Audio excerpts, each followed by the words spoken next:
বাংলা সংবাদ। আসসালামু আলাইকুম। বাংলাদেশ বেতার রাজশাহী স্থানীয় সংবাদ পড়ছি জান্নাতুল রাবি বিনতে হান্নান। রাজশাহী বিশ্ববিদ্যালয়ে 2024-25 শিক্ষাবর্ষের প্রথম বর্ষের ভর্তি পরীক্ষা আজ থেকে শুরু হয়েছে। বেলা 11টা থেকে দুপুর 12টা পর্যন্ত বি ইউনিটের ভর্তি পরীক্ষা সুষ্ঠুভাবে সম্পন্ন হয়।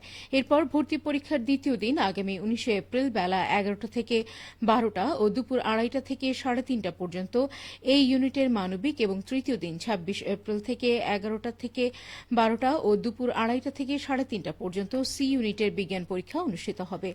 রাবি উপাচার্য অধ্যাপক ড সালেহ হাসান নকিব বলেন, কোন ধরনের অপ্রীতিকর ঘটনা ছাড়াই আজ বি ইউনিটের ভর্তি পরীক্ষা সুষ্ঠুভাবে সম্পন্ন হয়েছে। ভর্তি পরীক্ষার দিনগুলোতে ট্রাফিক ব্যবস্থাপনা সহ আইন শৃঙ্খলা রক্ষাকারী বাহিনীর প্রায় 250 জন সদস্য দায়িত্ব পালন করছেন। এছাড়াও ক্যাম্পাসে যানবাহন চলাচল নিয়ন্ত্রণে BNCC, rover scouts, ranger guide ও স্টুডেন্টস কমিউনিটি পুলিশিং ফোরামের 100 জন সদস্য রয়েছেন।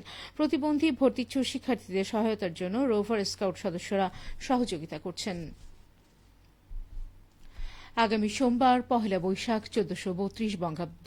সারা দেশের ন্যায় সকলের অংশগ্রহণে সুষ্ঠু, সুন্দর, জাঁকজমকপূর্ণ ও আনন্দঘন পরিবেশে দিবসটি উদযাপনে নানা কর্মসূচি গ্রহণ করেছে রাজশাহী জেলা প্রশাসন।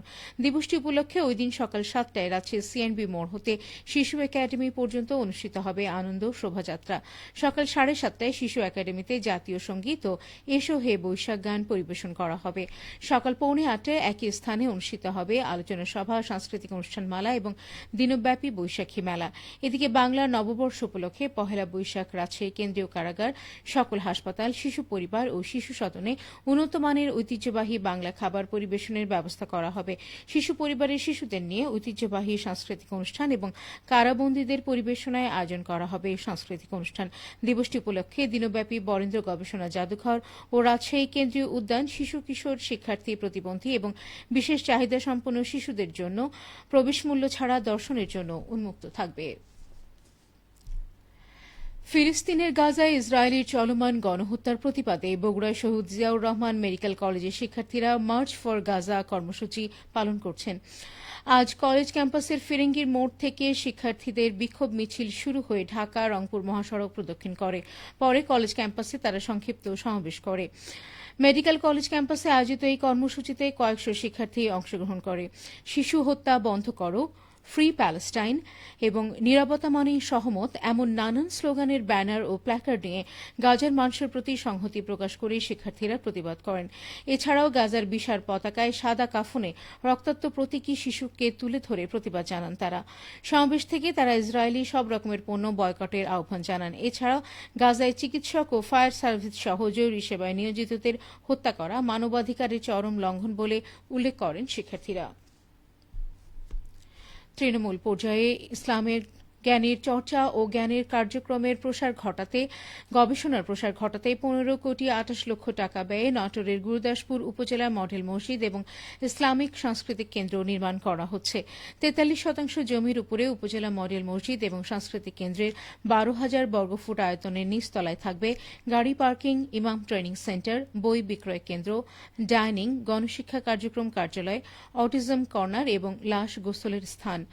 7,800 বর্গফুট আয়তনের দোতলায় থাকবে নামাজের জায়গা ছাড়াও ইসলামিক গবেষণা কেন্দ্র এবং ইসলামিক ফাউন্ডেশন কার্যালয়। একই আয়তনের তৃতীয় তলাতে নারী ও পুরুষের পৃথক নামাজের জায়গা, সভাকক্ষ এবং লাইব্রেরি। নাটোর গণপূর্ত বিভাগের নির্বাহী প্রকৌশলী অমিত কুমার দেব জানান, নির্মাণ কাজ আগামী জুন মাসে শেষ হবে।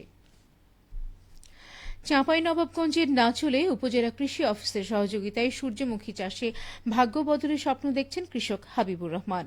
নাচল উপজেলা কৃষি অফিস সূত্র জানায়, কৃষি অফিস থেকে বিনামূল্যে বীজ ও সার পেয়ে এই অর্থ বছরে প্রায় 2 বিঘা জমিতে সূর্যমুখী ফুলে চাষ করছেন হাবিব। অল্প সময়ে ভালো দাম পাওয়ার আশায় এই কৃষককে দিয়ে পরীক্ষামূলকভাবে সূর্যমুখী ফুলের চাষ শুরু করা হয়েছে। প্রতি বিঘা জমিতে 1 কেজি বীজ দিতে হয়। 1.5 ফুট পরপর একটি করে বীজ বপন করতে হয়। মাত্র 85 থেকে 90 দিনের মধ্যে বীজ বপন করে বীজ উৎপাদন করা সম্ভব। প্রতি একর জমিতে সব খরচ বাদ দিয়ে 15 থেকে 20 হাজার টাকা লাভ হয়। নাচর উপজেলা কৃষি কর্মকর্তা সালেহ আকরাম বলেন, এই অর্থ বছরে কৃষি অফিসের সহযোগিতায় নাচল উপজেলায় একটি প্রদর্শনীর মাধ্যমে সূর্যমুখী ফুলের পরীক্ষামূলক চাষ হচ্ছে। কৃষকদের প্রশিক্ষণ, কীটনাশক সহায়তা ও পরামর্শ দেওয়া হচ্ছে।